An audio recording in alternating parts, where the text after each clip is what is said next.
Bonjour, Madame Anne, Bonjour. et nous sommes ravis de vous recevoir comme ça dans notre studio de Belle Africa TV. Moi aussi, merci. Alors, vous avez une ASBL qui est intitulée La Cité des Écrits. Est-ce que vous pouvez nous parler de votre ASBL, nous faire une présentation Oui, générique des activités? donc je suis cofondatrice, je ne l'ai pas créée toute seule. Et donc effectivement, c'est une ASBL qui propose depuis septembre 2017 trois permanences d'écrivains publics sur la commune de Scarbeck, c'est D'accord, grâce au contrat de quartier. Et on a démarré aussi des tables de conversation en français. Et alors, par ailleurs, on organise aussi des ateliers d'écriture dans le cadre de projets en partenariat avec d'autres associations. Ici, par exemple, pour l'instant, on a un projet de récit de vie avec des femmes qui sont dans une maison d'accueil des Marolles. Et d'accord. donc, on va travailler avec elles pendant 20 heures pour travailler un peu leur vie et essayer de leur amener quelque chose et arriver à un petit recueil. Mais donc, c'est via des ateliers d'écriture. D'accord. Et j'aimerais savoir, aujourd'hui, tout est digitalisé, tout est numérisé. Est-ce que le numérique a eu une incidence positive ou négative dans votre activité? C'est-à-dire qu'on a remarqué que de plus en plus, au travers des permanences, et pas que les nôtres, parce que nous en avons trois sur Scarbeck, mais il y a d'autres permanences d'écrivains publics Oui, sur Scarbeck et dans tout Bruxelles. Et donc, nous faisons partie du réseau des écrivains publics de Bruxelles. oui, Et donc, on est en contact aussi avec des écrivains publics d'ailleurs. oui, Et partout, les retours qui sont faits, c'est que de plus en plus, on a besoin d'Internet. Et oui, passer par Internet signifie pouvoir maîtriser aussi la lecture la et lecture, oui. l'écriture. Mm. Et donc, effectivement, ce sont des nouvelles problématiques auxquelles les gens doivent faire face. Donc, prochainement, d'ailleurs, on vient de recevoir un petit subside pour mettre en place une petite formation en informatique pour essayer que les gens puissent apprendre à gérer leur quotidien en ligne. Oui, Et toutes les personnes qui auront suivi la formation seront ensuite accompagnées individuellement par un écrivain public qui les accompagnera jusqu'à ce qu'elles puissent transférer leur savoir dans leur vie de tous les jours. donc, Voilà. vous avez en principe pris des mesures d'accompagnement pour essayer d'enrayer l'analphabétisme du 21e siècle. On essaye de contribuer comme on peut, en tout cas. D'accord. Et quand je lis votre parcours, vous n'avez rien au départ d'une personne qui a l'amour des écrits. Et comment est-ce que vous avez fait pour vous retrouver dans cet univers un peu cloîtré, dans cet univers un peu fermé qui n'est pas accessible à tout le En monde? fait, c'est très simple.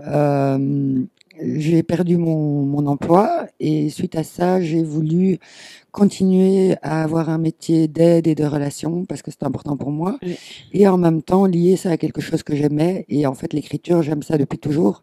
J'écris depuis toute petite et donc ça m'a semblé évident. Le métier oui, d'écrivain public était pour moi évident. Par contre, c'est un métier qui est très peu connu en Belgique, oui, qui n'est pas reconnu. Il est reconnu en France, oui, mais pas en Belgique. oui. Donc, peut-être un jour. Voilà, on vous le souhaite de toutes les façons. Je constate que l'SBL a été créée en 2015, donc vous avez à peu près 3 ans d'existence, si je Oui. ne me trompe pas.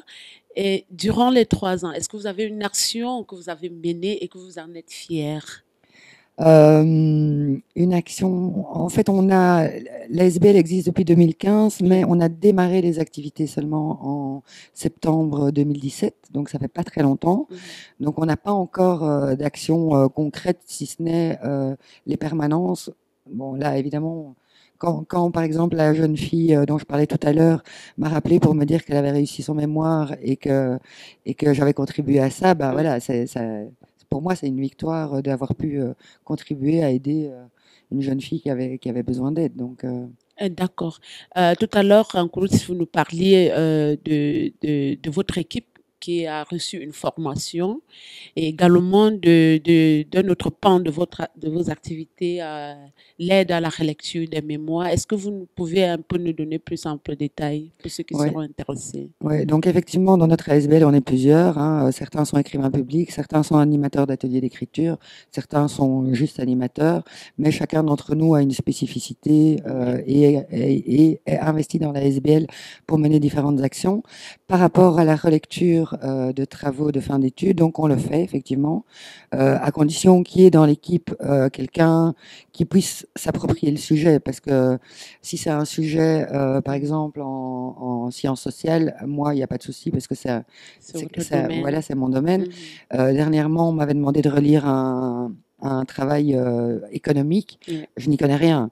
Et dans l'équipe, on n'a pas trouvé quelqu'un qui était disponible, en tout cas à ce moment-là, donc on ne l'a pas fait. voilà.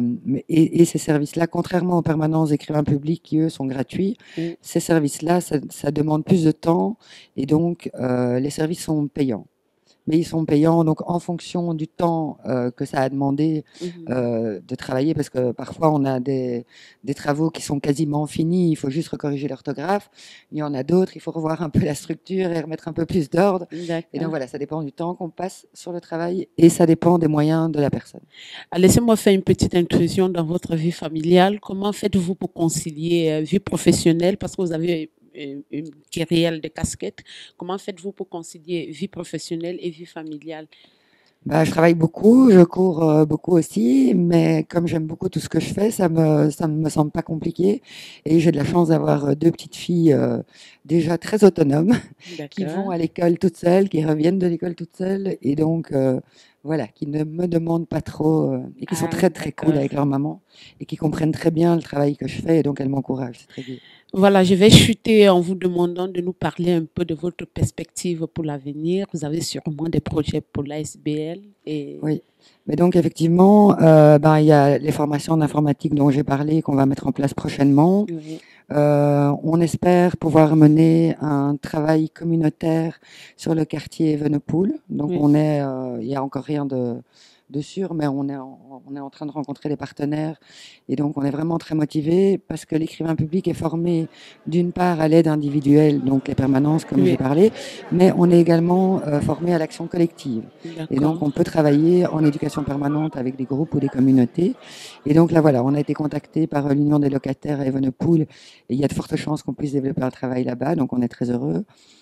Par ailleurs, on est aussi en relation avec le Genepi Belgique, qui est une association qui est en train de se créer et qui travaille en milieu carcéral. Et donc, on D'accord. voudrait pouvoir mettre en place des permanences d'écrivains publics, Voilà. des ateliers d'écriture et des collectifs d'écrit Voilà. en milieu carcéral et pouvoir aussi, par la suite, avoir une permanence spécifique pour les détenus quand ils sortent. Donc, parce qu'on sait, dans l'idée de faire le lien Ouais, avant qu'ils ne pour qu'ils sortent, sortent, mais qu'ils ne voilà. soient pas lâchés Et voilà, au moment de la faciliter sortie. leur Voilà. réinsertion Par sociale. ailleurs, on a aussi, enfin, on collabore avec le PAC pour un projet avec des sans-papiers. Oui, Et alors, on voudrait vraiment, ce qui nous tient le plus à cœur, c'est de faire une campagne de sensibilisation pour vraiment euh, appre- apprendre aux gens qu'est-ce que c'est un écrivain public. voilà. Parce que des tas de gens ne Ils connaissent ne pas. connaissent pas, oui, c'est Et vrai. même quand ils croient connaître, bon, nous, on a préparé un petit questionnaire qu'on fait passer aux gens. Oui, Et la plupart du temps, une fois qu'ils ont fait le questionnaire, ils nous disaient, bah, en fait, on ne savait pas. Et d'accord. donc voilà. Et nous, on voudrait que ça rentre dans les mentalités et que les gens sachent qu'il y a des écrivains publics partout à Bruxelles et même en Wallonie, Oui, et que la plupart sont des services gratuits et que il faut aller faire appel à eux. Vous en avez voilà, besoin. d'accord. Parfois, il y a des écrivains publics qui ont des permanences où il n'y a personne qui vient, alors qu'on sait que le besoin est là, quoi. D'accord. Est-ce que vous pouvez nous situer, pour terminer, géographiquement, où est située l'ASBL, la Cité des Écrins? Alors, notre siège social est sur Schaerbeek, mais nous n'avons pas de locaux. Ah, d'accord. Alors, au début, c'était clairement par manque de moyens financiers. Aujourd'hui, c'est un choix.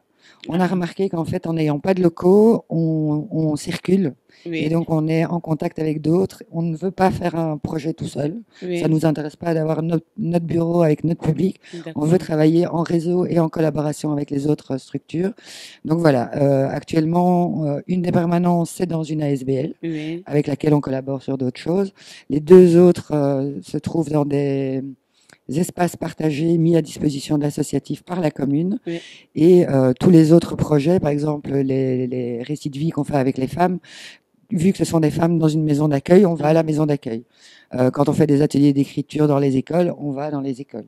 D'ailleurs, je voudrais faire lancer un petit appel aux écoles de Scarbeck, parce oui, qu'on voudrait vraiment développer oui, des ateliers d'écriture dans les écoles à Scarbeck. oui. Voilà, donc s'il y a des personnes intéressées, contactez-nous. D'accord. Et votre contact donc, plus rapidement? Alors, la Cité des Écrits, on a un site internet, hein, Oui, lacitédesécrits.be. oui. On a une page Facebook, La Cité des Écrits.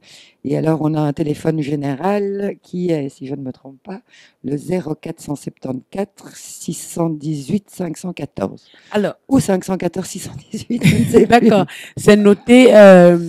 Merci d'être passé dans notre studio. Ben, merci pour votre invitation. Belle Africa et nous, nous vous souhaitons une bonne continuation dans vos activités. Merci beaucoup. Chers téléspectateurs, mesdames, messieurs, c'était notre invité du jour, Anne Iwens, qui nous parlait de l'ASBL Cité des Écrits. Merci pour votre attention et à la prochaine.